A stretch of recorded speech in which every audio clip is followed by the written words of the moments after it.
City of Stevens Point Plan Commission meeting, recorded September 3, 2019.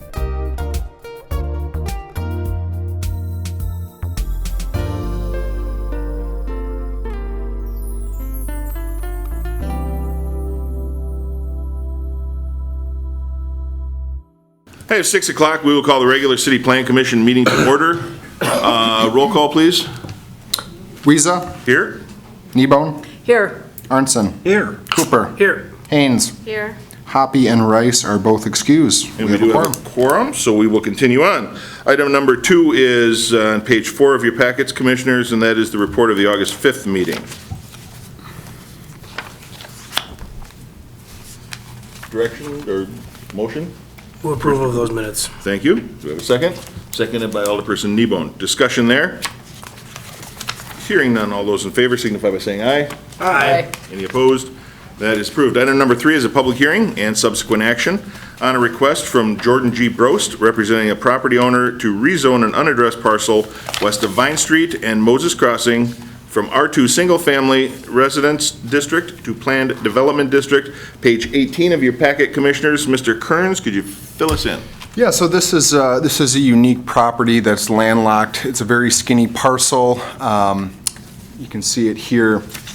The owner of the parcel also owns 3 properties to the east, which I'll show in the next slide. And the property, again, because it's landlocked, its uses are limited, so the owner is requesting to combine this parcel, split it into thirds, and combine it to the 3 parcels that are located next to it. It would then make it a split-zoned parcel, which from a zoning standpoint, we would not recommend. Thus, they are requesting to rezone it first prior to splitting it and joining it to the neighboring parcels. The comprehensive plan, again, with any rezoning, we look to the comprehensive plan. It does call for this area to develop as residential. And again, here's the zoning map. The property to the east is unique because it is zoned Planned Development District. It's one of probably 5 in the city with this zoning classification. And the subdivision that it's adjacent to was zoned Planned Development District to allow for flexibility with those lots and the development within that subdivision. So the intent here is to rezone from R2 to Planned Development District to create consistency among the parcels, excuse me. So again, from a zoning standpoint, it seems appropriate. The proposed zoning is consistent with the comprehensive plan. The owner intends to sell these lots for single-family uses in the future, and given the surrounding uses and other land features, rezoning to Planned Development District seems appropriate. Thus, we would recommend approval. Okay, any clarifying questions for Mr. Kearns before we open up the public hearing? Okay, seems relatively cut and dry. I will declare the public hearing open. Anyone wishing to offer testimony on this request, step forward to the lectern, name and address for the record. Public hearing is still open.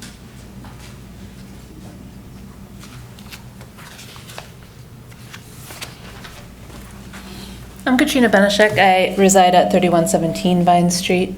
So I just have a clarifying question. I'm new to this, new property owner. So intent for single family usage, I just want to make sure that with zoning of the PD zoning, it would remain single family and not be rezoned as a R4. Okay. Kyle, do you want to? So the Planned Development District zoning adopts a concept plan and can also adopt different deviations. When this Planned Development District zoning was adopted, I believe back in the early 2000s, they did adopt the uses that exist within the R2 district. So single family would be a permitted use and multifamily would be prohibited. Okay. Public hearing is still open.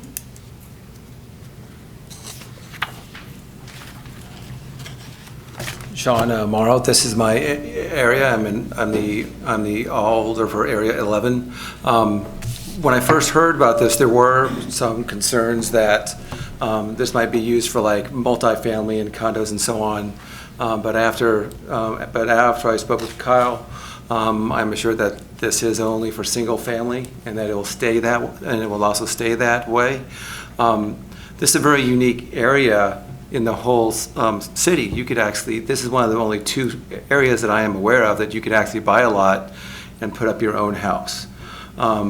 Without having to have to rehab, you just could buy your own, you could buy your own lot and put up your own home, which is something that the city does not have a lot of. Anywhere else, you would have to buy a home, you'd have to rehab a home, and a lot of families don't really want to do that. So I feel really good that these lots are going to be larger, so that people can come in and they would go up against Smeakley Reserve. And this is one part of the city where someone can buy their own lot, put up their own house. Thank you. Thank you. Alder Nabel? Thank you, Cindy Nabel, District 3. Just a question to ask about, because it is by Moses Creek, and that's a wetland area.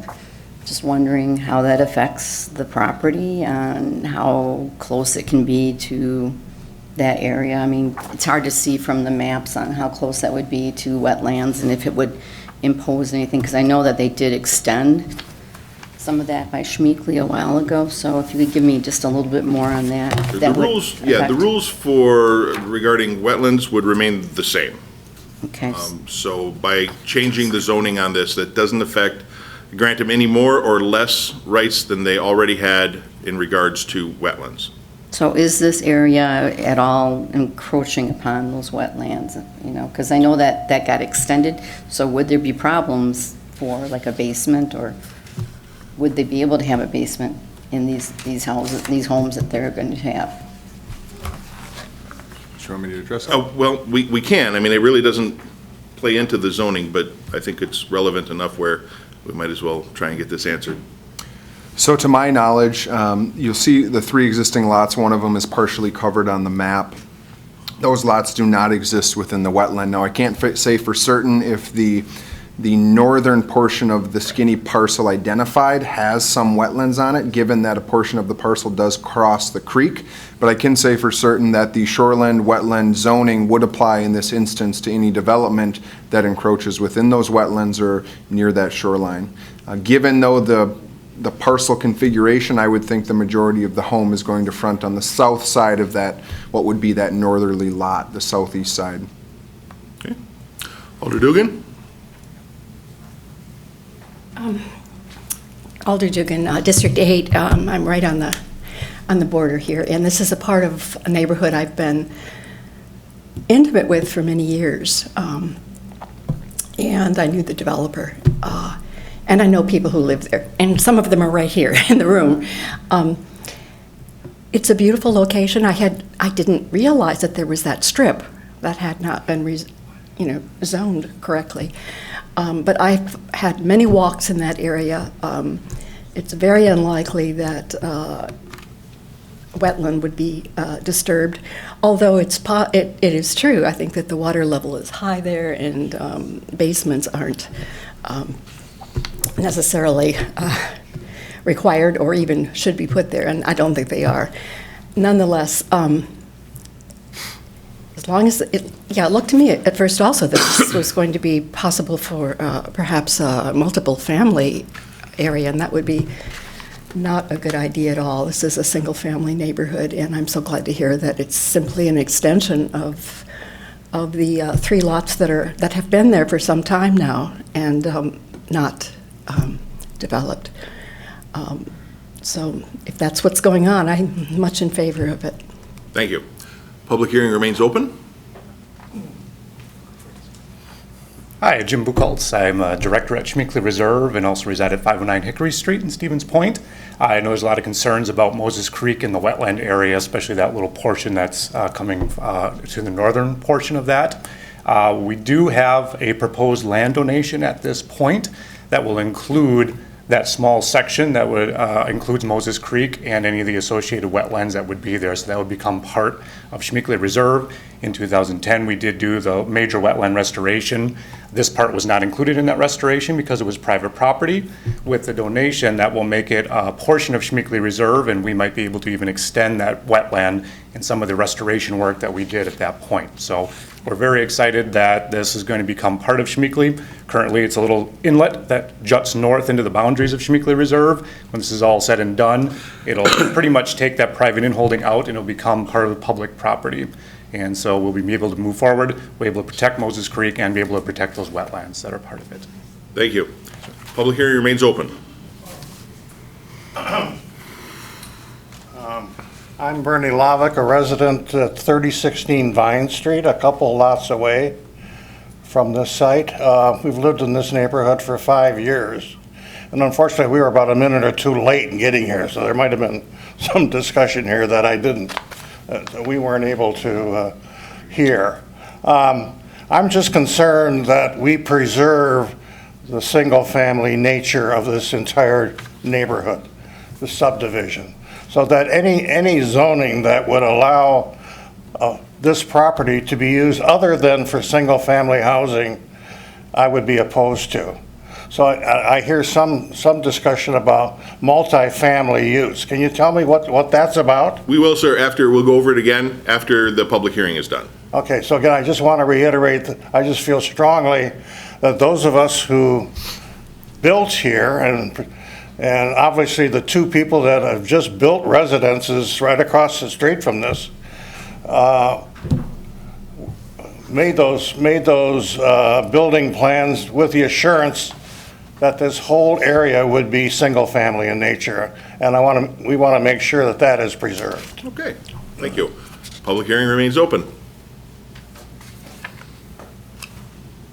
Hello, my name is Stephen Faber. My wife and I live at 3008 Vine Street, and we have made an offer actually to buy the lot adjacent to our house.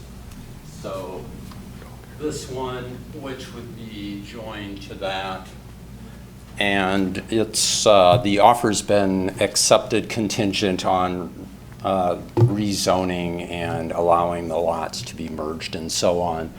And we've already talked to Jim about our intention to donate that land to Schmeekly, so it's pretty much something that you can expect to have happen. All right, Yeah. thank you. Public hearing remains open. Public hearing is still open. And for the last time, the public hearing remains open. Hearing no one else wishing to speak, I'll declare the public hearing closed and we'll move on to action. But before we do, it occurred to me that some of you may not have ever participated in a public hearing. It's a very formal process where we take comments, we don't interact typically, and we just take the public input. And then once that's done, then we have a more broader discussion in regards to that. So Kyle, I'd like to have you go over the single-family versus multifamily question again for the benefit of the gentleman and his wife who came in late. So when the area to the east, that's outlined in gray here, was zoned to Planned Development District over a decade ago now, the uses permitted within the R2 district, which is our single-family district, were approved as part of this Planned Development District. So single-family would be permitted, multifamily would be prohibited if this property is rezoned to PD, which is consistent with the Schmeekly Trails subdivision. It is the, Oops, sorry, I'm sorry. I just want to mention further again, it is the owner's interest to sell these lots for single-family use. And again, they would be prohibited from, the current owner or a new owner would be prohibited from multifamily or two-family uses on the properties. Sir, does that answer your question? Thank you. Okay, good. All right, so action on the above. Based on the information found, staff recommends approving the rezoning. Commissioners? Move to approve per staff recommendation. Okay, we have a second? Seconded by Commissioner Haynes. Any discussion there? Any comments from the audience? Seeing none, all those in favor of rezoning signify by saying aye. Aye. Any opposed? And that is approved. Item number 4 is a request from Jordan Brost representing the property owner to amend plans for the Planned Development District, specifically to add property and reconfigure lots located west of Vine Street and Moses Crossing.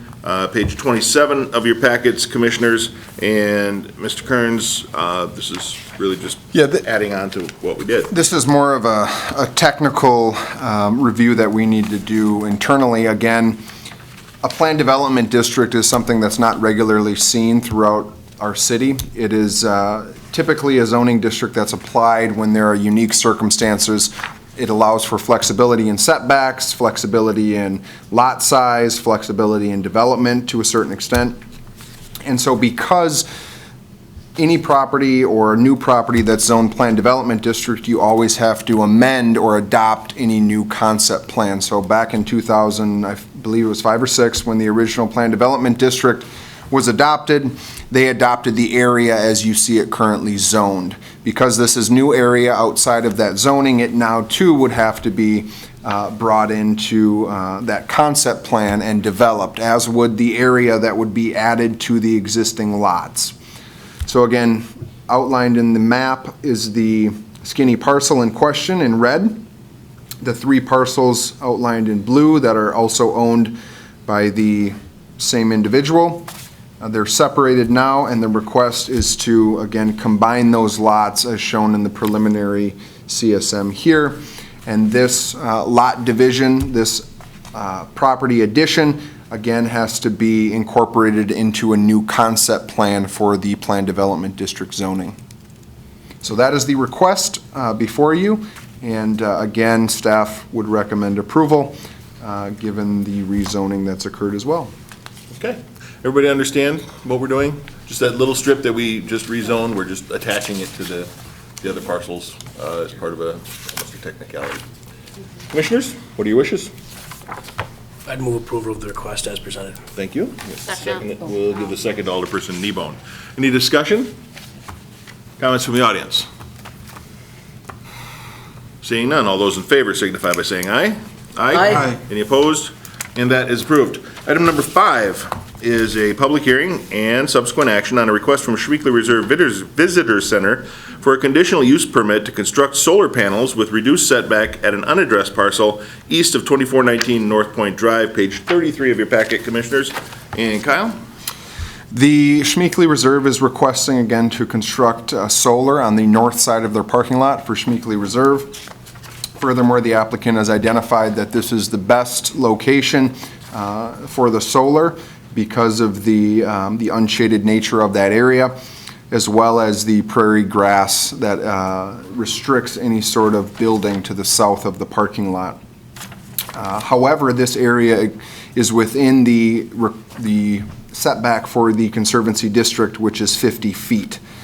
There is a clause within the zoning code that allows the Plan Commission and Common Council to reduce the setback up to less than half of what the normal setback is, which would be 25 feet. However, the applicant is requesting 35 in this instance. Here's a map showing the proposed location, again on the north side of the existing parking lot. It's not it's a ground mount unit, but it's not something like you'd see on a solar farm. The intent, I believe, is to use it to power a few charging stations for electric vehicles, and then to tap into the existing Schmeeckley Reserve Visitor Center as well. Here's the site plan that was submitted, again showing that location, showing the approximate setback. Based on review, we feel as though it is appropriate, given the use as accessory to the principal use. It should not impact the surrounding area in any negative way.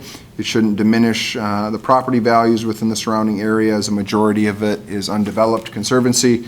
The Century Golf Course exists on the north side as well. And we feel as though the development is consistent with the comprehensive plan and the zoning code, and therefore we would recommend approval with the conditions outlined. Okay. Before we get started, any questions about the project for Kyle? Okay, then I will declare a public hearing open. Same rules apply. Public hearing is going to be open. If you have something to offer, step to the lectern and state your name and address. Public hearing is still open for the third time, because I got to do it 3 times. Oh, come on, Sean. Alder Morrow. Don't have to do it 3 times. Sean Morrow, I'm the alder for this area. I think this is a great idea. This also goes into the Schmeeckley Reserve mission. I really support this. Thank you. Thank you. Public hearing is still open.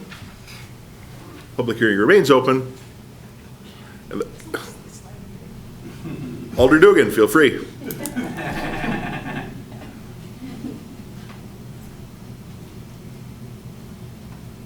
Alder Morrow said, "Oh, Kathy, it's not even your area." I just was a little confused because I couldn't find, or maybe wasn't looking carefully, how many panels will there be for this? I'll get array? that answered for you after the public hearing. Okay. Thank you. Public hearing is still open. Public hearing remains open for the third time. Yes, thank you. I wanted someone to jump. Public hearing remains open. Okay, seeing no one else wishing to speak, I will declare the public hearing closed. And first of all, let me say that it's zoned conservancy, and if requesting permission to install solar panels on a conservation center for charging electric cars doesn't scream conservancy, I don't know what does. Is there anyone in the room that might be able to tell us how many panels are proposed for this particular installation? Doug? 20. Thank you. It's right in there. There you go. It's actually in the proposal, Alder Dugan, but the answer is 20, 20. Which is a very, like a residential. It is. Okay, so with the public hearing closed, we're looking for action on this. Commissioners? I got a question, just how tall is it gonna be? Are the panels gonna be? All the way to the top. Well, it's going to be different heights throughout the seasons. It's a seasonally adjustable ground mount, so All right. it will tilt to collect the sun. Maximum in January, ballpark. 16 feet. Thank you. Does that answer your question enough? Yes. All right. I'm just wondering, is it gonna be an obstruction to anything? You're just gonna be trying to look into Schmeekly, huh? It's not in a view path for the driveway or anyway? I mean, yes, yeah, I mean, you won't be able to see through the solar panels, but I don't think it's going to be terribly intrusive. It's on the north edge of the parking lot. Yeah. So, if you want to see, I mean, certainly it's going to block that part of the parking lot from your view. Okay. There you go. For those, if you can't hear, it's going to be on the north edge of the parking lot. Without the microphones for amplification, the people watching or listening at home probably won't be able to hear you, Doug. But the answer is yes, there might be some obstruction because you won't be able to see through the solar panels, of course, but they're minimally intrusive. Well, yeah, it won't be obstructing a view or traffic. Right. So, commissioners, what do you think? I would move approval. Okay, do we have a second? I'd second. We'll give the second to Commissioner Arnson. Any discussion? Final comments from the audience? Hearing none. All those in favor signify by saying aye. Aye. Any opposed? And that is approved. Item number 6 is acceptance of dedicated land by the city of Stevens Point north of 3313 and 3319 East Maria Drive, page 43 of your packet, Commissioners. And Mr. Kearns? The next two items are really another technicality with regards to surveys. Both of them are being resurveyed. I'll touch upon them individually, but there have been discrepancies within the survey that indicate that there is portions of right-of-way that were incorrectly identified, and therefore the applicant is requesting that that location be dedicated to the public for such use as it's currently being utilized as such. The parcel in question was annexed last year, and it was rezoned, and now they are working to split the property. This is on East Maria Drive. It was in the town of Hull. And I've provided a new survey, which it's probably not as clear as it should be because the area is so small, but essentially there's about a sliver of land along the north side of the parcels that is on the east about 0.36 of an inch, and on the west about 1/10 of an inch. So it's this very, very tiny sliver that they're requesting to donate to the public, and any action to accept that donation needs to come from Plan Commission and Council. So with that being said, it certainly makes sense to approve, so we would recommend doing so. Commissioners? I'll recommend the acceptance of dedicated land. Thank you. Do we have a second? Seconded by Alderperson Kneebone. Any discussion? Comments from the audience? Hearing none, all those in favor signify by saying aye. Aye. Any opposed? And that is approved. On page 47, you will find item number 7, which is the acceptance of acceptance of dedicated land by the city of Stevens Point located at 612 2nd Street North. This is the second property. It's a much larger area that's being dedicated, almost 2,000 square feet, and it is basically half of the street in this instance. So when it was originally platted, the plat identified the property that went into the street, and obviously that portion is currently being utilized as right-of-way. So again, the applicant is requesting to donate that for right-of-way purposes, and therefore we would again recommend acceptance of that right-of-way because again, it currently is being utilized as such. Would we be able to ask the property owner to rebuild the road in that area before he turns it over? You might want to seek Logan's advice on that. That was a joke. Commissioners, what are your wishes? Move to accept the dedication. Thank you. Do we have a second? Second by Alderperson Nebo. Discussion. I was wondering how much it would add to the tax rolls. Of course, that really messes with the setbacks then. Comments from the audience? Seeing none, all those in favor of the accepting the dedicated land signify by saying aye. Aye. Any opposed? And that is approved. Item number 8 is extending and/or amending the options to purchase for land in East Park Commerce Center with the parcels identified there, page 50 of your packets. There were a few of you on the commission back then, but I don't think, I know it wasn't everybody. So Kyle, can you give us a little bit of a background and talk about where we are today and why we're discussing this? Certainly. So to give you some history on the park, in 2012, the city pursued an initiative to annex 760 plus acres for the city's next industrial park. This area was identified within the city's 2005/2006 comprehensive plan, which also identified the uses within the park, which were business and industrial, stretching all the way to Burbank, as well as with some residential on the far east side. At that time in 2012, the WEDC, the Wisconsin Economic Development Corporation, had a certified sites program that the city engaged in achieving. And it did achieve such. Basically, the Certified Sites Program, it sets a set of standards that are consistent for development across the state. Basically, that you have a shovel-ready site. A lot of the due diligence has been done. For example, again in 2012, the city pursued performing a historical and cultural survey, endangered species study, environmental studies, phase 1 and phase 2, environmental site assessment, soil survey, Alta survey, and many other analyses that are available to the public on the city's website for the park, as well as on the WEDC's website. These, one of the components in order to receive that certification is that there was one sole owner of the property. Because there were multiple families, there were about, I think, 5 owners when we first began. It was, the city did not want to take the risk in purchasing that property. It would have been a very heavy expense. So we were able to meet that requirement by creating options for purchase on the entire 760 acres. Those options were, I believe, 2-year options, or maybe it was 3-year options initially. They were extended then in 2014 as a 5-year option, and they are set to expire at the end of September of this year. So we now are looking to extend those options another 5 years. And there are a few components when we are extending those options.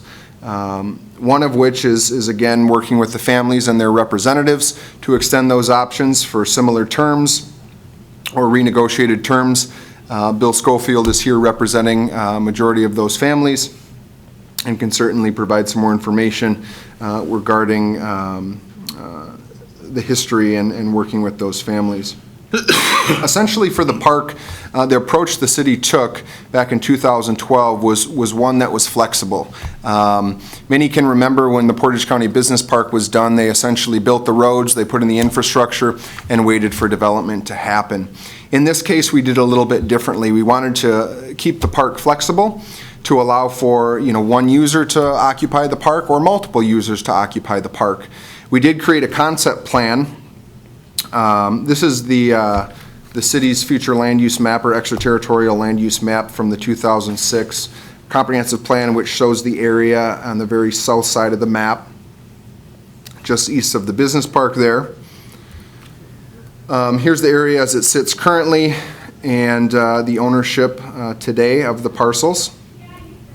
And here's the concept plan that was created back in 2012. So while there was a concept plan, we did not approach this project as a build to suit type of thing. We wanted to maintain the flexibility in the event that one user wanted 200 acres or one user wanted 80 acres. However, we have been following this general plan because as the zoning identifies, you do have to have that concept plan in place. With that being said, the city again has engaged with the owner's representative, who's here tonight, and I've outlined the 6 different options that we're looking at. The first is being to purchase, the city would purchase before the expiration approximately 37 acres. The reason being, and I'll touch upon this more in the next agenda item, is that Lineage Service Cold Storage has approached the city with interest to purchase about 13 acres from the city. And we would need to extend or execute the option in order to sell that land then to Lineage. And when these options were drafted in 2012, many of them had a required simultaneous purchase. The reason being is because many of them were in agriculture at the time, and the pivots for the large irrigation systems served many or multiple 40s or 20 parcels. And so, removing one of those meant that they weren't able to service others with the irrigation system. Hence, there are different simultaneous purchases that are required for certain parcels. And in this case, to provide Lineage Service Cold Storage with the parcel of interest, we need to additionally purchase a parcel to the south. The second option is with Thomas McCodlow, and I can go back, or I actually have a slide forward that shows the different configurations of the options, is basically at the same price for 5 years. Bernard McCodlow is the same price for 5 years. Blue Top Farms are willing to extend the option for 3 years at the same price with an additional 3-year extension after the initial 3 years, which amounts to a potential 6-year option.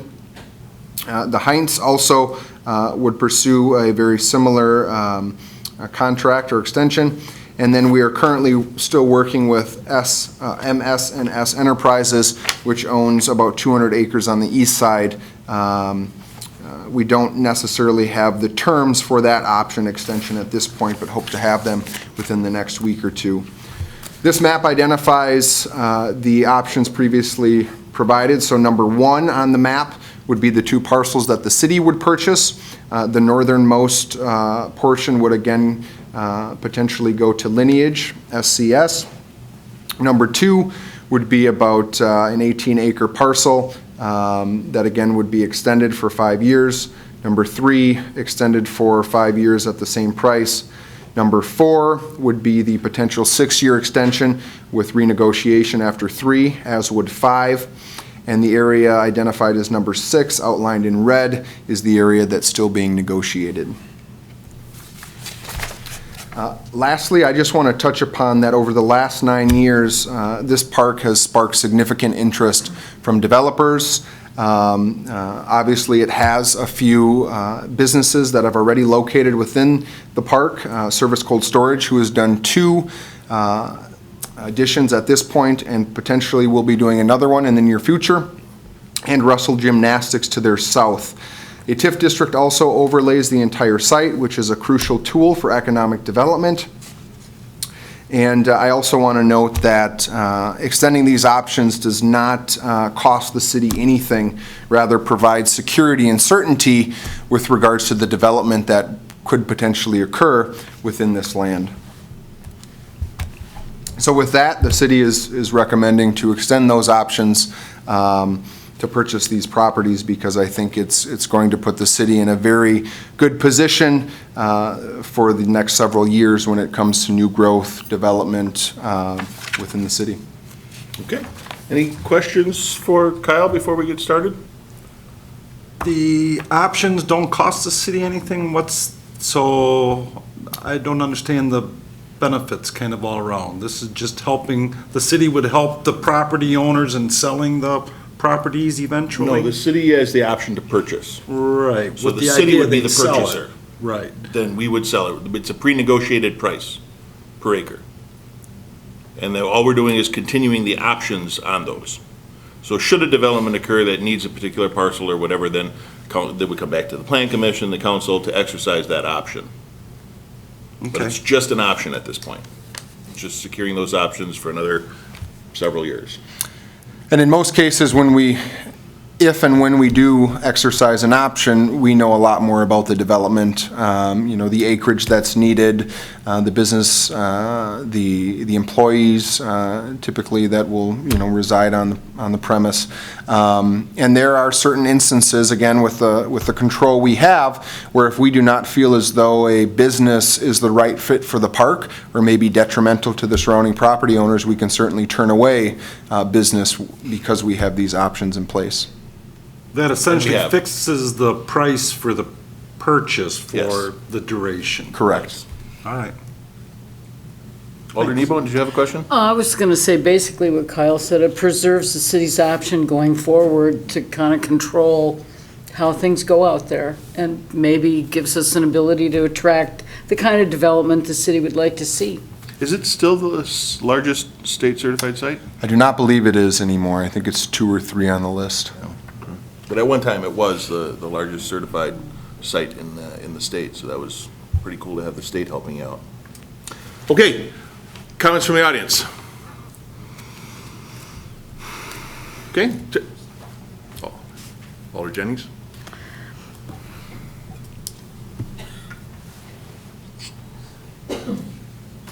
Alder Jennings, District 1.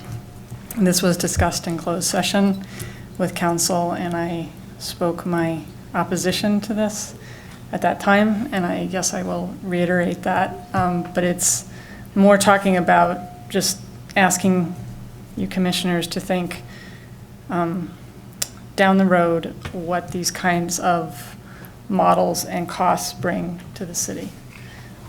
So let's think about Chuck Marone and strong towns in this discussion. But when I hear the phrase shovel ready, that points us to Scott Walker policies. And we know that a lot of those policies have made the state poorer, and we can look to Foxconn as being one of those shovel-ready sort of initiatives. The price per acre hasn't been discussed. I hope that will be stated.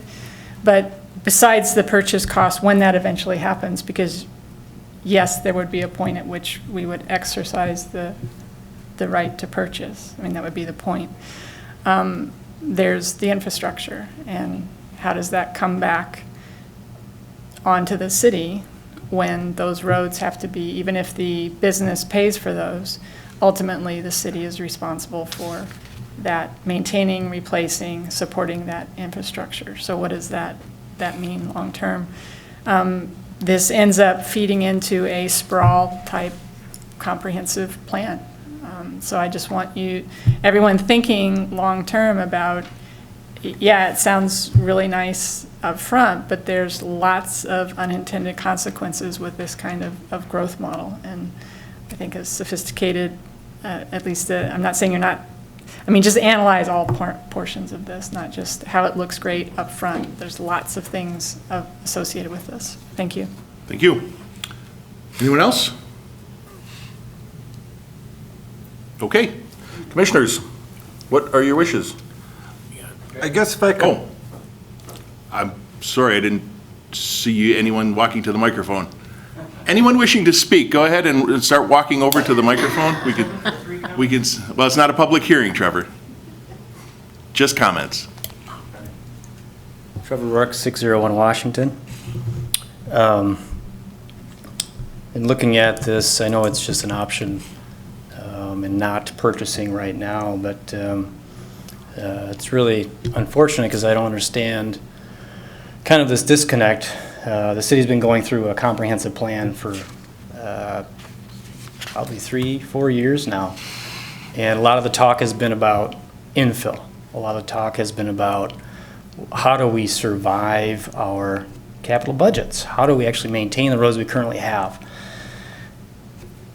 Why are we talking about this still? We keep pushing ourselves out to the east or west or whatever, and we're not thinking about some of the big concepts we have to be thinking about, and that's quite literally our infrastructure we currently own and we're maintaining. Climate change. I mean, Hurricane Dorian's crushing us right now. This exacerbates the use of fossil fuels for transportation.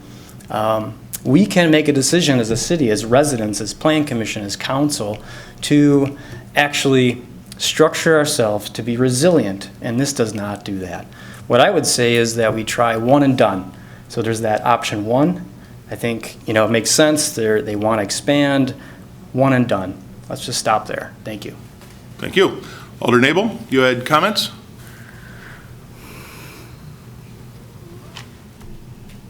Hi, Cindy Nabel, District 3. I'm just wondering where these parts of the packet are, because they're not online. I didn't get them in my copies. The summaries, the options, is that something we're going to put out there for the public to have also? Because that's not on the public papers. If I go online, the summary recommendation's not on there. The 6 options that were given, there's a few pages that are missing. And that's, Okay. I'm just asking. I guess I didn't look at that. So Kyle, do you know? So I can answer that question. So I that think one, these, yeah. this is what you're referring to. That one, and then. The reason that was, the reason that was not included in the packet is because the details were not worked out when the Plan Commission And then the packet other was page, I think, provided. too, the map one. The other thing I'll note is that from a, Plan Commission perspective, it's Plan Commission's duty to recommend growth and not necessarily base their decision off of the financing component related to that growth or the timeline for that growth, but essentially that the growth is certainly sustainable for the city and is appropriate for the city. But we did not last week have these options identified. And that's okay, I just, in our- We still don't have I'm always the confused of MS&S. what I need to know or not know. So then I always feel like I'm missing something somewhere along the line. Sure. And that's the only reason I'm asking, because I don't think you're trying to slide anything. I'm just thinking, did I lose something or miss something somewhere along And the line? they're provided now because this is the stage Now we're we're doing it at. publicly. And as I Got it. mentioned, number 6, we're still in negotiations with the representatives for MS&S Enterprises. Thank you so much for explaining that. I appreciate it, and sorry for making it sound embarrassing at all, just for knowing myself. Thanks. We're good. Any other comments?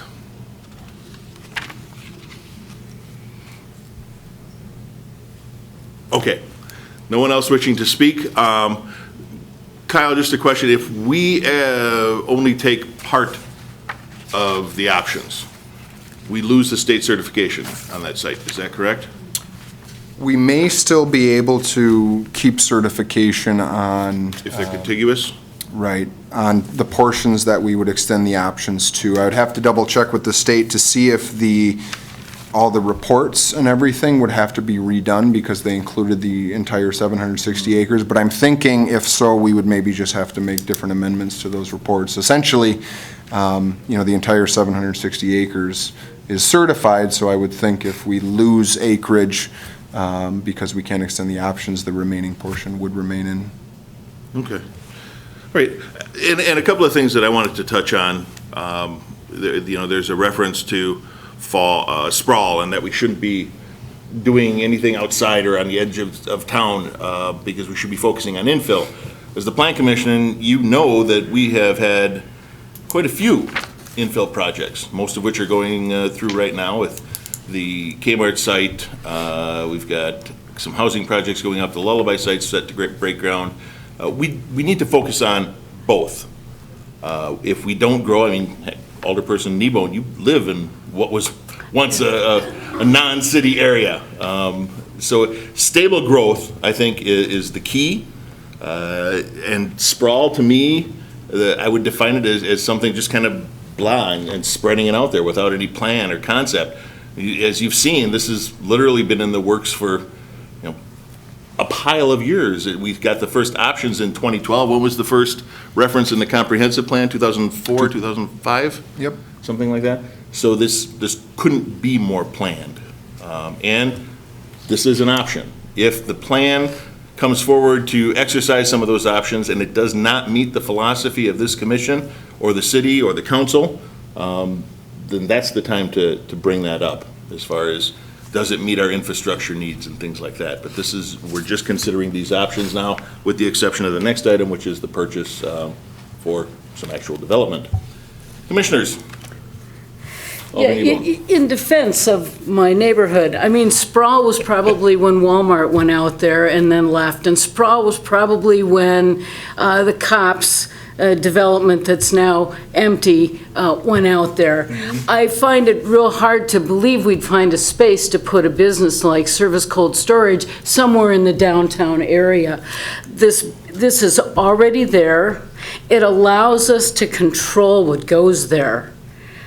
It could be something really bad if it's just private property. And then we would have no control over some egregious business that perhaps no one would like to see.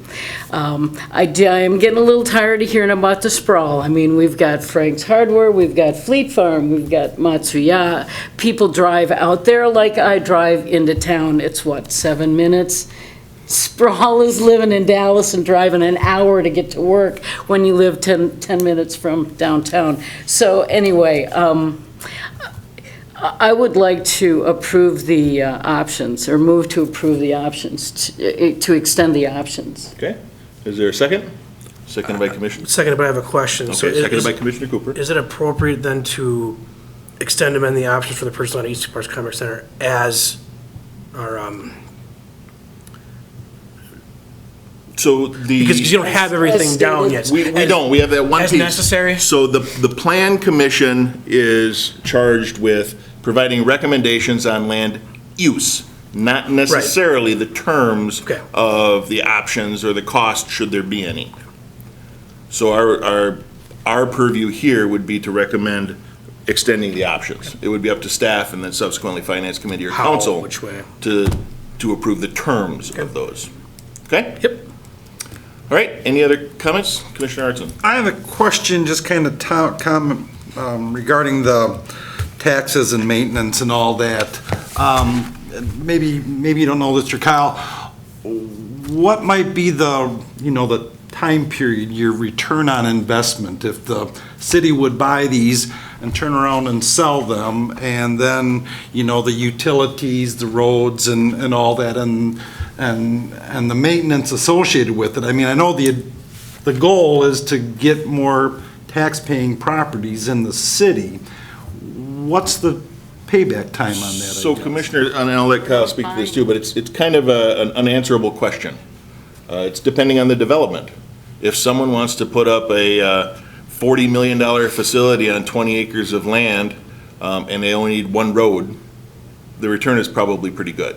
The likelihood of that happening is... But there must be some kind of concept that we would have going into this. What would we would make sure that the taxes cover the cost of any infrastructure that needs to be put in and the maintenance and replacement eventually of that infrastructure. But And of course, that's one of the perks of calling the shots, of owning it and determining what goes in there. But again, I'm wondering about In the next section, there's a map that identifies, possible extension for EM Cops Drive. As staff, we'll run the numbers on the cost for, what it costs, lineal footage for utilities and road for that extension. Now, I think the parcels that we're going to buy, or that we're recommending to buy in the future, could be serviced off of the existing road. However, we would certainly factor that into any potential development, but it's primarily going to hinge on that development. The value and the land acreage that's taken up, is there rail access? And we can't say for certain until we know the specifics of that development. Right. And we do that, Commissioner, already with any development, whether it's infill or otherwise. We sit down together in the room with utility director and our comptroller treasurer, community development director, anyone else who might need to be involved and say, listen, here's what they're planning, what sort of infrastructure might they need, and is it going to cover it? I do also just want to make a comment in regards to our office's focus in the last several years, and that has been on infill. There are multiple businesses that we could have pitched East Park Commerce to as good locations for development, but we've tried to place them in the center of the city. And you're seeing that, and you can, reference past developments, Cobblestone Hotel, you're seeing the Lullaby site being developed, Kmart, the planned development district on 4th Avenue. So from a staff standpoint, we're trying to place developments in areas where infrastructure currently exists that are surrounded by compatible uses. And some of the focus areas from an infill standpoint will be Shopko downtown, will be the Cops on Highway 10 and the old Walmart site. But I think it's very important for the city to also be accommodating to a larger user or a heavy manufacturer. And that's what this park was really called for in the comprehensive plan, because we're limited right now on where we can put those heavy industrial users. And to have a shovel-ready site certified by the state who's helping assist market the site, I think is very beneficial for the city in growing, creating jobs, and bringing people to point. And one thing I want to touch on too, because it just reoccurred to me, the term shovel-ready doesn't imply anything other than the fact that all of the environmental testing and things like that need to be done before a site can be set for development, we've done those already, and they're on file. That's all that we mean by shovel-ready. I guess another comment is that, this would be construed as, expansion or whatever, but it kind of assures that we keep that leading edge of the city available for further expansion down the road. If somebody came, could Plover come in and buy that up and essentially landlock the city? I don't know. Ask Park Ridge how that's working. So, yeah. So, thanks. Okay, any other questions? I guess one comment, I think when we're talking about infill, for the most part, in Stevens Point, within the city, we're talking about residential and commercial. This is focused on industrial, and as far as I can tell, there are no sites within the city that would be compatible with putting industrial in any of those infill sites. They're not big enough, and we wouldn't want them there. We've got some options in, what do we call it, the business park over by... Existing Stevens Point Industrial Park. Yes. South The of, Journs Building comes to mind in Right. terms of... Donaldson's area. yeah, right in there, right, That's about the only place that we would have industrial availability for infill. right. But it's not that big, and there's not that much. Yeah. Okay, we have a motion by Alderperson Nebo and seconded by Commissioner Cooper to approve extending and amending the options to purchase. All those in favor signify by saying aye. Aye. Any opposed? That is approved. Item number 9, we talked about briefly, but that's a request from the city of Stevens Point to exercise the option to purchase approximately 37.37 acres of unaddressed property in East Park Commerce Center. Page 57 of your packet, Commissioners. Mr. Kearns, give us an update here. So, I mentioned this already. The city has been approached by Lineage, who was formerly Service Cold Storage, to purchase additional acreage. I do also want to stress that they do not have plans to expand at this point. However, given the type of use and the contracts that they could obtain, they in many cases need to move very quickly. And so for them to secure some additional acreage in the event that they do obtain additional contracts, I think is very valuable to them, and they want to do so as soon as possible.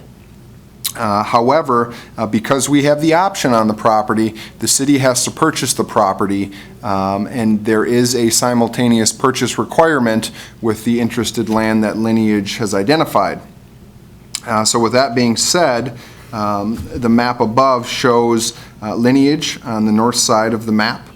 It shows the simultaneous purchase of land, which totals 37 acres. And I've also showed the potential future road that would run south.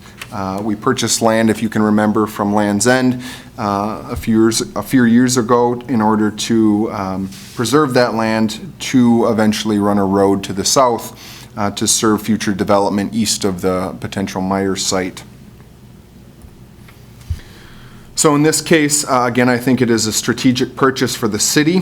I feel as though, with the city having a potential buyer, it also is very smart for the city.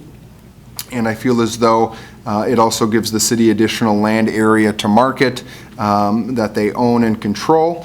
I also will note that this land purchase, a majority of it will be done via the TIF district. And this is the area for lineage that they've identified. I'm showing the potential road to be extended that would potentially service any additional development to the east. Again, that's flexible, and it's not the intent if lineage does expand to install that road, because they could likely be serviced off of their existing driveway. However, the area to the east is a great location for a future user of rail. And so the likelihood of extending such road is appropriate, and therefore we have identified it and want to plan for it when we do, and if we do sell this property to Lineage. With that being said, I would recommend approval. Again, I feel as though this is a strategic buy for the city. It gives us, the opportunity to assist a growing business if they want to expand in the future. And again, we're looking to utilize TIF funding in order to purchase these. That's all I have. Okay. Questions for Mr. Kearns? Okay. Comments from the audience? I'm waiting extra long just in case there's any last minutes. Okay, Alder Jennings. That wasn't directed at you. Trevor's usually pretty good about that. Just wait till the last second and jump in. Tori Jennings, Alder District 1, so we're using TIF. Question, and you don't have to answer, they could buy this on their own, I think? They don't have to buy it? No, because the city has the options. Okay. So if you look at the next item on the agenda is actually to sell it to Lineage. I just want to remind everyone that Osos, city ended up buying 80-something acres to make Osos happen. Osos fell through.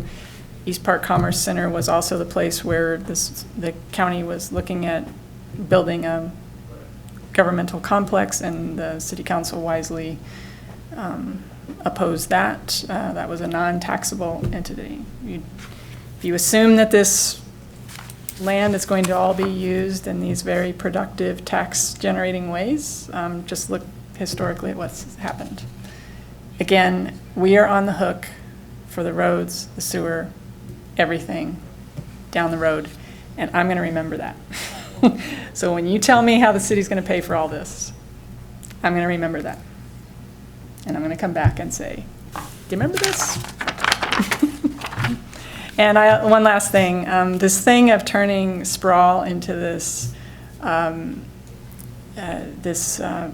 dirty word that it's trying to shut people up from talking about sprawl. There's a definition for sprawl. It's rapid urbanization. There are concepts that talk about sprawl. It's a legitimate way to talk about a certain kind of planning, and I don't think we need to just sort of start using that as a word like bike lanes to try to get people to shut up. So let's not do that. Thank you.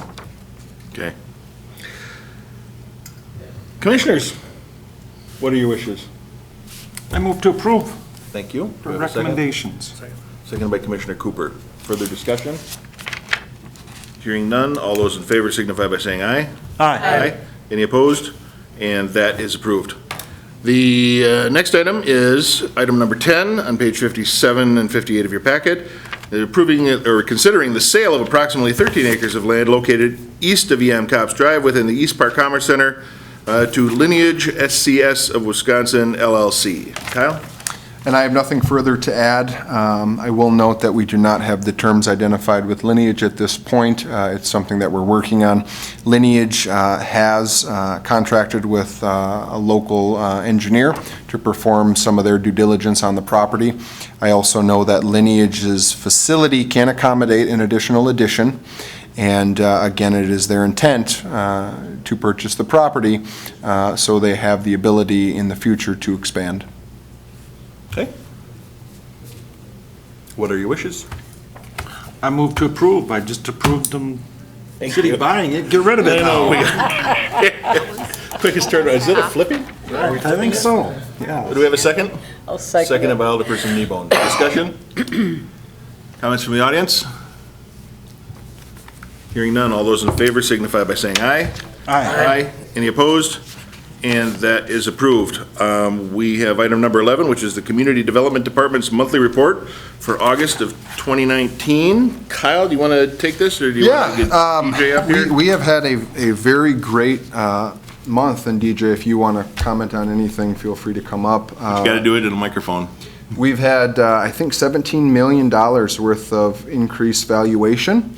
Some notable projects are the Scafidi Collision Center, the multi-tenant building that will be housing El Mezcal on Highway 10, as well as the Kmart Development Project. There have been a few remodels as well, high-value remodels, including the Aspirus Clinic and the Spash addition and Spash renovation. And to see that type of growth in 1 month is pretty rare. Very rare, actually. Again, we were at about 69 million last month, and we're now at about 86 million. So certainly on pace to see a record-setting year this year. Okay. Question, Kyle, with the Scafidi Collision Center. You and I had talked about the potential need for a special meeting. Do we not need that anymore? They are doing some more due diligence to see if the setbacks are not being met or will not be met. So it's possible still that we would need to approve something. And we'll get to that. So, yeah, this is very good. I mean, if you look at your year-to-dates from 16 to 17 to 18, they are pretty significant. So you should all be very proud of yourself. I am very proud of the staff in our Economic Development Department and Inspection Department, the council, for considering all of these things, because of course that's ultimately the council's job. Is if we're going to have growth or infrastructure needs, they approve that, and really it's everybody that's involved. So congratulations to all of you, and thank you very much, Kyle. Certainly. I also do want to mention that the Kmart project is not valued at $6 million. That's only for the building portion of the project. So there will be other components of the building permit that will be issued in the near future. Okay, great. I would, in closing, like to inform everybody that Michael Ostrowski has reconsidered his job in Texas. I would like to inform people of that, but that's not happening at all. No, they're doing very well down there, other than the high temperatures. The girls started school, and everybody's doing very well. So we still wish him the best. We're in the process of hiring that new director. We had some interviews last week. We have a few more interviews this week, and then the team will do some deliberation. If there's an outstanding candidate, we may have something as early as potentially council to consider. But if there's a second round of interviews that we need or anything like that, that'll slow the process down a little bit. We've got some very well-qualified candidates, so I think the decision is probably going to be tough. All right, with that, our agenda is exhausted, and we stand adjourned at 7:04.